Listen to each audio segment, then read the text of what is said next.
Bonjour à toi, cher spectateur. L'homme d'argile d'Anaïs Thélène, c'est un film qui me titille à la fois pour son casting, pour la proposition de cinéma que ça avait l'air d'être, mais juste parce que le pitch, je le trouve, est très accrocheur, sans être forcément très novateur. Il y a quelque chose de très mystérieux et atypique qui me donnait beaucoup envie. Le résumé pour faire simple, Raphaël vit avec sa mère et entretient une relation intime avec Samia, vivant un peu au jour le jour en gardant la propriété d'une riche famille. Un soir, pris par surprise, il voit la propriétaire des lieux, Garance, débarquer de nulle part.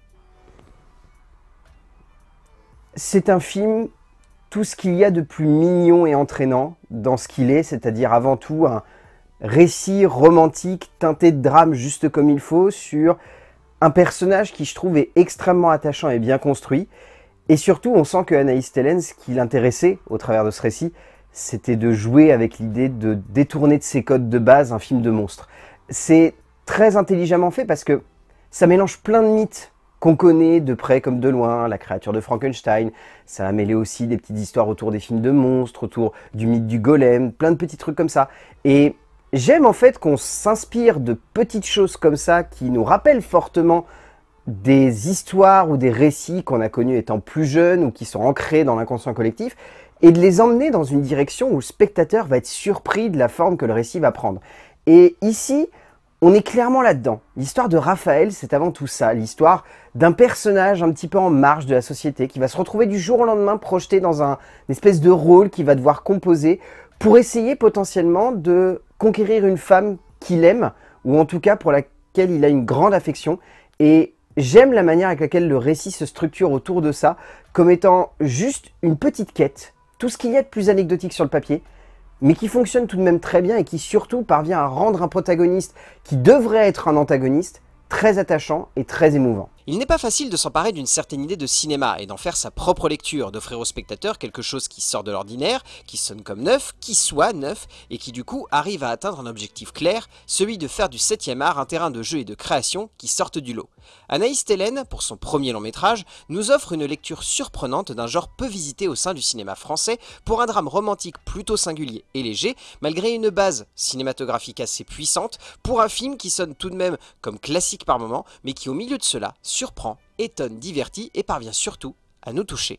En termes d'écriture, Anaïs Thélène, donc comme je l'ai évoqué avant, son objectif c'est d'amener toute une mythologie autour de son héros et autour de son aventure. Donc de s'inspirer de plein de choses, comme je l'ai évoqué, le golem, la créature de Frankenstein, prendre des codes de films de monstres, genre les vieux films de la Hammer, et les amener dans un certain contexte où ça devient presque quelque chose de naturaliste à la française, voilà, paumé en pleine campagne, dans une grande villa, une femme riche qui vient, qui rencontre un homme, qui commence à nouer une relation particulière avec celui-ci complètement perdu face à ça, parce que dans sa tête, c'est pas possible qu'une femme comme elle s'intéresse à quelqu'un comme lui, va amener une relation qui, de fil en aiguille, va peut-être devenir un petit peu plus que simplement une relation d'amitié, mais peut-être une relation avec des sentiments plus profonds. Et amener cette base dramatique dans ce contexte-là, c'est une très bonne idée. Après, on va pas se mentir, malgré le fait que je salue l'idée de base et que je salue le geste cinématographique, ça reste très classique. C'est-à-dire que c'est emmené dans une structure, dans un certain rythme, dans une dramaturgie,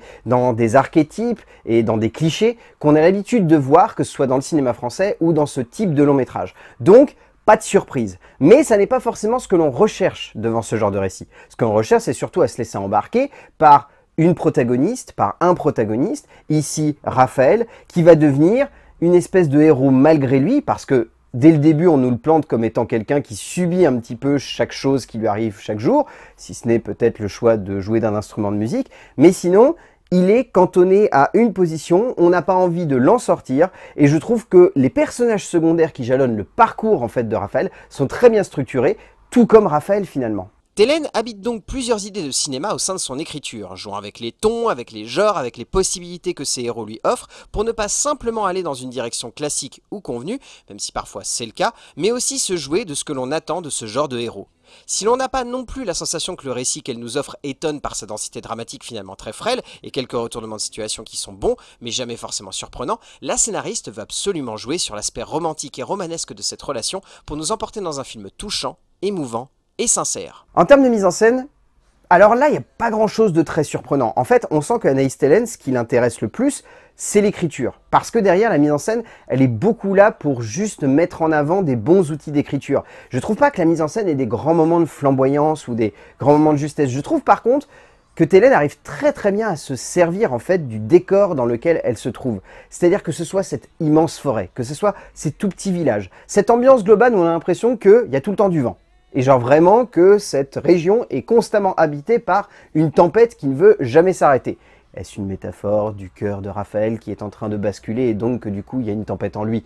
Très certainement. En tout cas, ce jeu autour du lieu dans lequel elle se trouve, de la manière avec laquelle elle joue avec la météo et avec tous les éléments qu'il y a à sa portée de main, on sent qu'Anaïs Télène, elle s'en sert pour créer une ambiance, pour créer un contexte, pour créer quelque chose dans lequel le spectateur va projeter une émotion. Et là-dessus, c'est très bien fait parce que, en termes d'identification, même si on peut rapidement mettre une barrière entre nous et Raphaël, cette barrière se brise très vite parce que son choix de mise en scène, c'est d'en faire un être humain hypersensible, pas du tout un monstre. Et ça, c'est un très bon outil de mise en scène parce que si, dans sa structure dramatique et dans son écriture, le récit se veut comme un espèce d'hommage à ces types de films, en termes de scénographie et en termes de réalisation, c'est pas du tout le cas. L'objectif d'Anaïs Télène est vraiment de nous faire ressentir le plus possible chacune des petites fibres de sensibilité et d'émotion qui vont traverser le corps de Raphaël. Et ça, c'est très bien fait parce que du coup, ça devient une espèce de monstre ultra sensible dans lequel on a envie de se projeter en tant que spectateur. Télène a un œil singulier, parvenant à obtenir une imagerie atypique, notamment avec ce jeu autour de ses personnages, autour du format, autour de l'ambiance globale du film,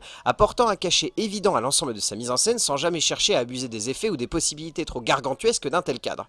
Après, le rythme est particulier, voire même par moments un poil trop lent pour ce que le long métrage cherche à nous raconter. Mais il est indéniable que derrière cela, il y a un profond et délicat travail de composition pour faire en sorte que Raphaël et Garance ne sonnent pas que comme de jolis personnages, mais comme de vrais amants hors du temps. Alors en termes de casting, c'est très simple, il y a très peu de rôles. On retient surtout Mireille Pitot ainsi que Marie-Christine Horry dans les rôles secondaires, voire même tertiaires de la mère et de la postière, qui sont toutes les deux très bien. Je trouve qu'elles arrivent très bien à camper des personnages qui sont tout aussi antipathiques que particulièrement charismatique. Emmanuelle Devos est vraiment éblouissante. Je trouve qu'encore une fois, c'est une des grandes actrices du cinéma français. Elle ne fait que le démontrer à chaque rôle, comme quoi elle est très sélective, mais que à chaque fois, elle met tout son être et tout son art dans la manière de camper ses personnages. Mais il y a un acteur qui la dépasse complètement. C'est l'acteur qui campe Raphaël, qui s'appelle Raphaël, et qui est particulièrement charmant et terriblement juste, malgré une gueule particulièrement atypique. Raphaël Thierry est extraordinaire. L'acteur à la gueule unique, que vous avez forcément déjà vu de près ou de loin, délivre une fantastique et habitée prestation dans un rôle de faux monstre qu'il campe à merveille. Au bout du compte, L'Homme d'Argile est un film que je trouve très surprenant dans le paysage français. C'est un film qui va chercher des codes de cinéma de genre, mais qui cherche à les amener dans un contexte où ça va sonner comme plus classique, comme plus simple, comme plus évocateur aussi pour le spectateur, moins ancré dans des codes un petit peu trop fermés qui ferait que celui-ci n'arriverait pas à se projeter là-dedans ou en tout cas à accepter en fait ce qu'on essaye de lui proposer. Mais c'est une belle proposition de cinéma, maladroite comme je l'ai évoqué, très classique en termes de mise en scène et pas toujours très subtil dans son écriture, mais c'est hyper bien joué. Donc L'Homme d'Argile d'Anaïs Télène, si vous avez l'occasion de le voir en salle, allez-y. C'est un joli petit moment de cinéma, très touchant et très émouvant. A plus!